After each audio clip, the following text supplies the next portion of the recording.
Hey, Fahim. Everyone says, hey, Fahim. Okay. Fahim mad. Sorry. Oh, my goodness. Y'all are funny. Y'all are super, super, super funny. Okay. So, yesterday we finished off by trying to find Hamilton circuits and distinct Hamilton circuits. So, if I have a complete graph of 3 vertices, how many Hamilton circuits can you find that start and end at A? So, if I start at A, where can I go? C. I can go to C, E. B, Back to A. back to A. Vice versa. And I can do that in reverse. A, B, C, and back to A. Do I have any more? No. Is there any other way we can go? No, that's it. So you have 2 Hamilton circuits and a complete graph with 3 vertices. Okay. Check out a complete graph with 4 vertices. You have 3. Okay. You said A, B, C, D. Okay. Now you just said I can do A, B, C, D, and back to A, which means I can do the reverse. A, D, C, B, and back to A. Can you find me another one? A, B, D, C. A, B, D, C. And back to A. And then, of course, I can do the reverse. A, C, D, B, and back to A. Is there any others in this one? A, C, B, D, A. A, C, B, D, A. And of course, you can do the reverse. A, D, B, C, A. Is there any more? Listen. Bless you. Thank you. Bless you. Thank you. Listen. Shut up now. She said, shut up now. I'm sorry. No, we don't. Oh, that's it. Please be quiet. Okay. Are there any more? No, we're done. There's 6 in this one. Okay. Total of 6. So let's see if we can find a pattern. So at the bottom of your page, you see this. If I have 3 vertices, remember, the degree is always 1 less. So that means each vertex has a degree of 2. That means I have 2 total distinct Hamilton circuits. If I have 4 vertices, I have a degree of 3 and 6 distinct circuits. 5, 4, and 24. 6, 5, and 120. Does anybody see a pattern here? Yeah. This one's kind of hard to find. Sort of, but not. Sort of, but not. Oh, you said, hold on.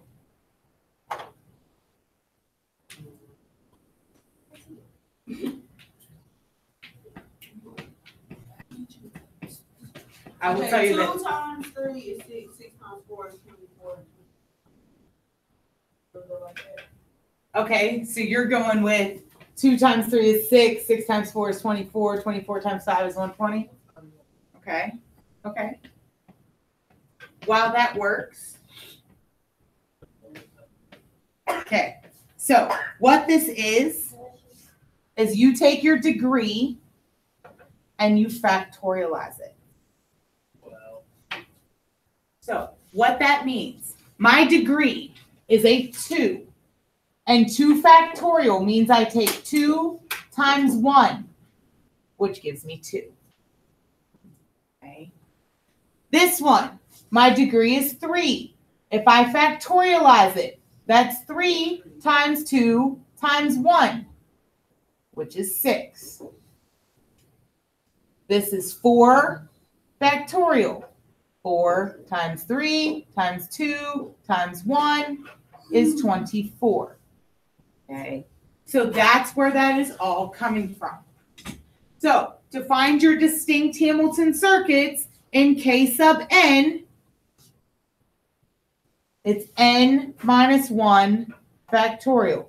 Because remember, to find your degree, you have to take your amount of vertices and subtract 1 first, and then you will factorialize it. So this means if I have K sub 5, 5 is my amount of vertices, which means 5 minus 1 gives me 4, which tells me how many degrees you have, and then factorialize that. The back side of this page, or is it the front side of the next one? Front side of the next one? Okay, we are going to practice all of those formulas, the ones we got yesterday and the ones we got today. So, let's review yesterday first, okay? What does K sub n represent? What does n mean? Number of vertices. Number of vertices. Okay, to get your degrees, N minus 1. n minus 1, your number of vertices minus 1. To get your edges,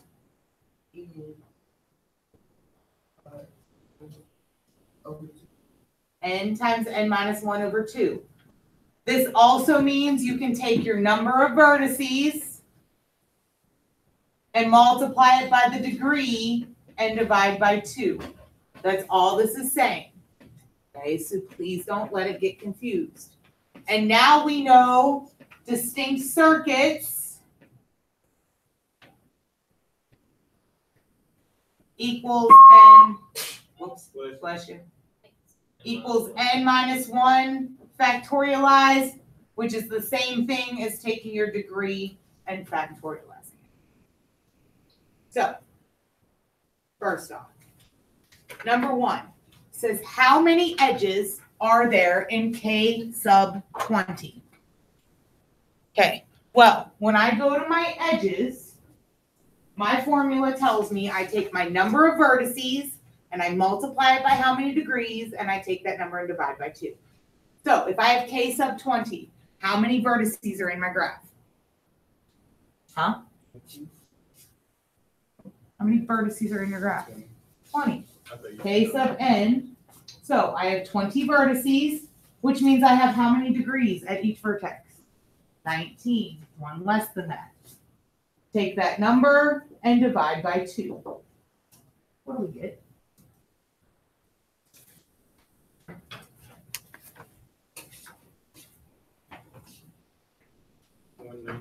$190 edges.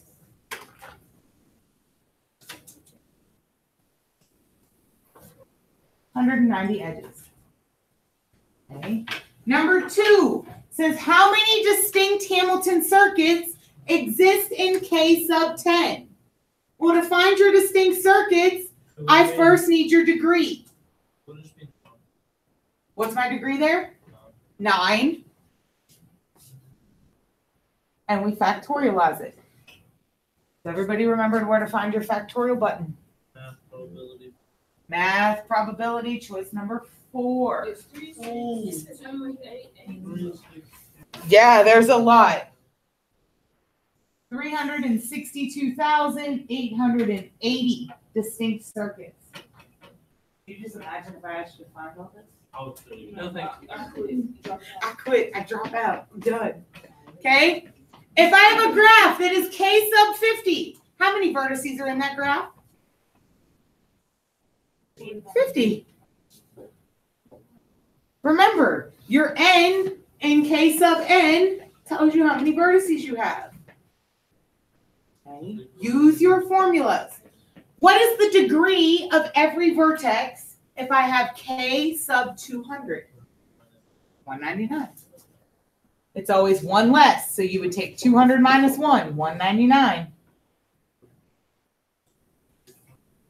How many distinct Hamilton circuits exist in K sub 22?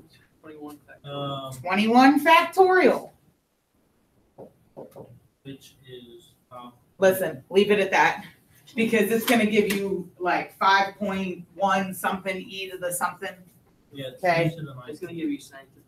Yeah, it's going to give you scientific notation, so just leave it as 21 factorial. That's fine. Okay. How many edges are in K sub 32? 32? Times 31. You are fantastic. 496. 496. What is the degree of every vertex in case of 15? 14. What's the matter with them? 8, yeah. Okay. If K sub n has 120 distinct Hamilton circuits, then what is n? 120. Okay. This is one where you're going to have to work backwards. So, listen. All right. So, normally to get distinct Hamilton circuits, you use factorial, right? So that means like 3 times 2 times 1. So instead of multiplying, we're going to work backwards and we're going to divide. So you have 120 to start with. Okay. We normally finish with like 3 times 2 times 1, so we're going to work backwards. So we're going to divide by 2. What does that give me? 60. Okay. Keep working backwards. We divided by 2. Now we're going to divide by 3. That gives me 20. Now we're going to divide by 4. That gives me 5. Okay, now, when these two numbers, when what you divided by and what you get are one space apart, this means that you have a degree of 5. Okay, your degree is 5.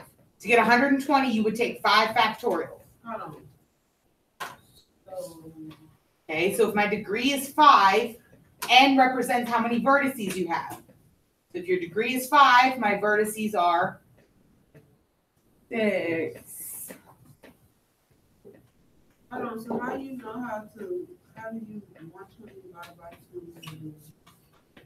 Okay, because when you factorialize, you would have something like 7 times 6 times 5 times 4 times 3 times 2 times 1, right? Okay, so now when they give you the answer, you need to work backwards. So technically you would divide by 1 first, but does that do anything?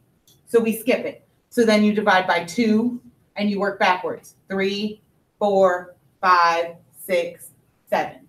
You would just keep working backwards. You know when to stop when this number that you divided by and the answer that you get are one space apart. So, what I mean by that, like, hold on.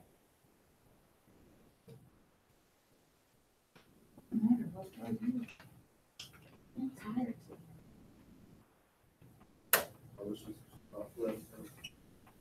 Okay, so if I told you, for instance, let me bring this up.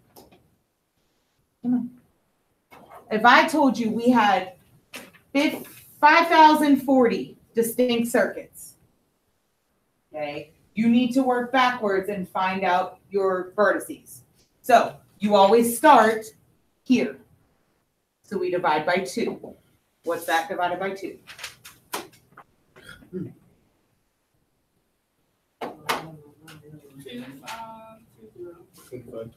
2520.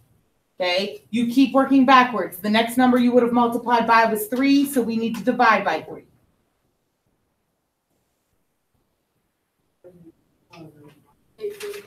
$840. Okay, you keep going. We now divide by 4. So 210. Keep going because these aren't one space apart, so we divide by 5. The answer to less. What did we get when we divide by 5? 42. 42.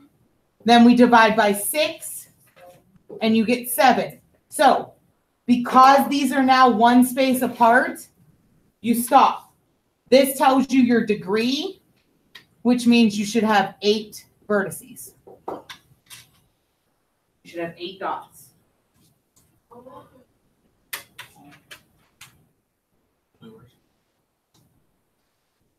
So when you said the degree was. Oh, The never mind, degree never mind. is, I got it. Your degree is whatever answer you get I here, got it now. and then your vertices is always one above. Okay. I will tell you this, there is one of these on your test. So please prepare yourselves. All right. If K sub n has 55 edges, what is n? Okay. You need to use your formula, but this time they're giving you your answer. So now we need to work backwards again.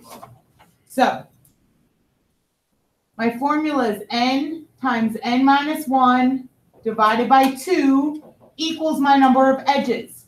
Well, I know I have 55. Here comes that algebra stuff back. Oh. Okay. If I have 2 in the bottom, it's being divided. How do I get rid of it? Multiply it. The opposite of division is multiplication. So I divide this left side by 2. What I do to the left, you do to the right. So we have n times n minus 1 equals, what's 55 times 2? 110. Okay. So I have 110. I need 2 numbers that are going to multiply to give me 110 that are only 1 space apart. Do you remember how to use your calculator to cheat and find your factors? The graph is 11. Okay. I need you to go to y equals. Everybody go to y equals. Okay. I need you to type in 110 divided by x. Okay. Let me pull it up on here too for a minute. Where's my calculator? Okay, so you all went to y equals. I want to quit. Y equals large screen. Clear this out. 110 divided by x. Now I need you to hit second graph. This brings up your table. Okay. You want to always start at 1. So 1 times 110 gives me 110. 2 times 55 is 110. 5 times 22 is 110. It's not, oh, because I got the marker.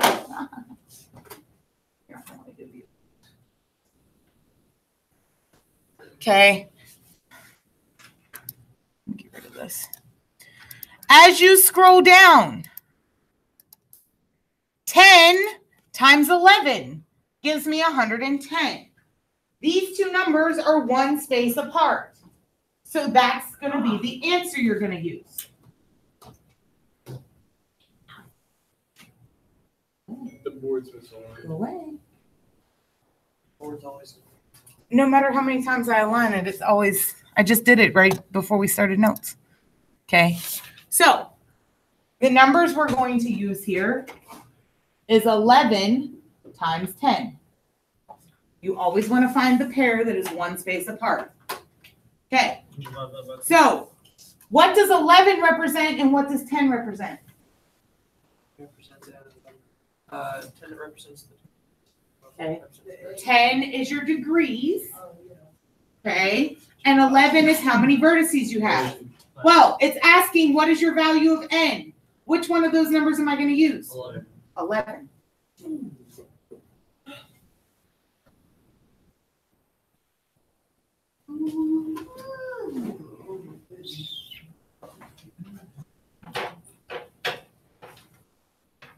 Okay. Number 10 says, if the number of edges of K sub 12 is X, and the number of edges of K sub 13 is Y, what is the value of Y minus X? So I need to find the number of edges for each first. So how do I find the number of edges for K sub 12? 12 times 11 divided by 2, which gives me what? 66. Okay, I need to do the same thing for K sub 13. So this time my equation should be 13 times 12 divided by 2, which is 78. Okay, my last thing says take your answers and subtract them. So what's my final answer? 78 minus 66? is 12. $100. Okay.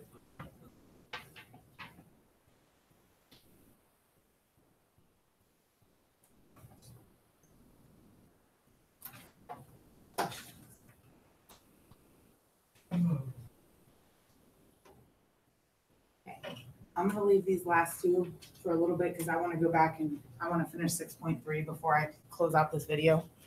Okay, so skip these two for now. We'll go back and do them. And let's Is go this ahead to 6.3. 6.3. Yes, and it's literally this page and we're done. Oh. We'll do the other ones after lunch. Can I praise Jesus? Yes, you can praise Jesus all the time. Weighted graph. Okay, so the only thing that is changing now, instead of just seeing the lines and dots, I'm now going to add numbers to the lines. Okay, so your numbers here can represent a whole bunch of things. So a weighted graph is any graph whose edge has numbers assigned to them.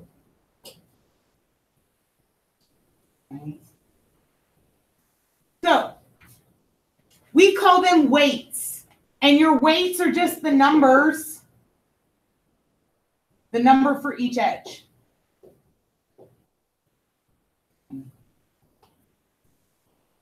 These numbers are going to represent different things. They could represent the miles it takes to get from one point to the other. It could represent the time it takes to get to one place to the other. So this can be the distance that it gets to be from one place to the other. It could represent time.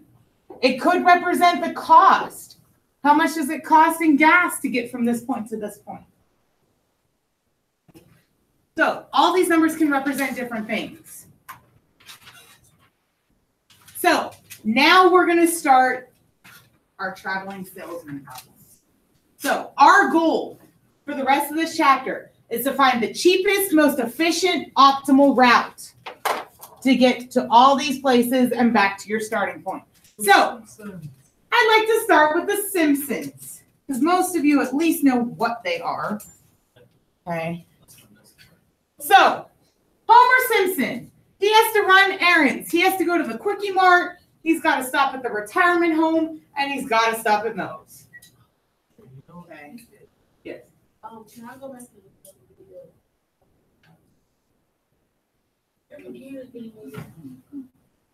Okay.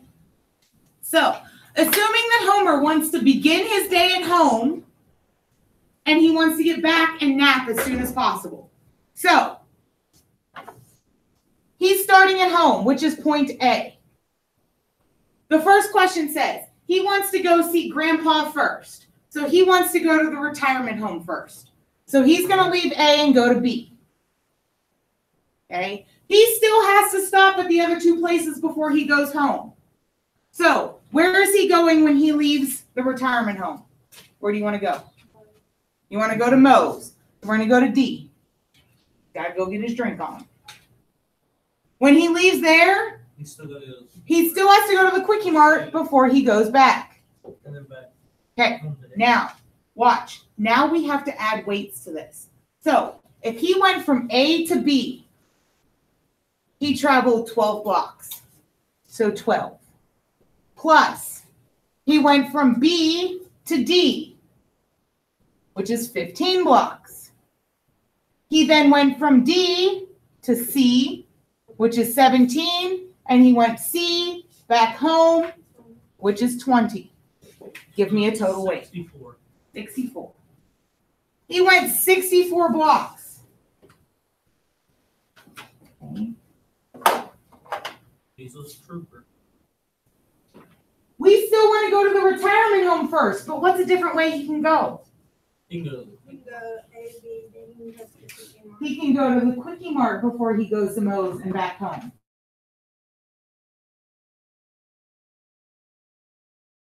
So, this time he's going to go this way, which has a 20. And then he's going here, which is 17. And then he's going back home, which is 8. You said what? 57. 57. So that's shorter. Right, it's shorter. So he's going to want to go this route if he's going to see grandpa first. Okay, that's what we're trying to find. Okay, so now,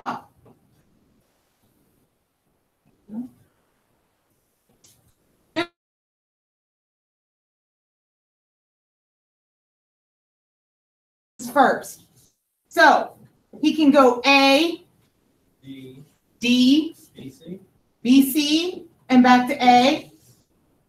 or Or he can go A, B, B, D, C, and back to A.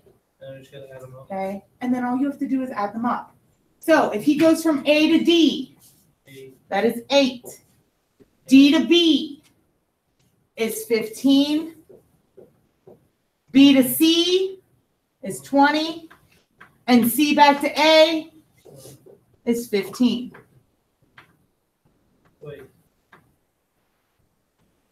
C back to A is 20. Oh, you're right. I looked at the wrong numbers. You're right. So 20. So that's 40, 55, 63. Okay. And then your last one, A to B first. So 12 plus B to D. Oh, wait, we already did this one. Look, it's the same path as we did here. So 12, 15, 17, 20, which gives me 64. So he's going to want to pick that top route first. So he went to the, he went to the We will finish when you come back from lunch.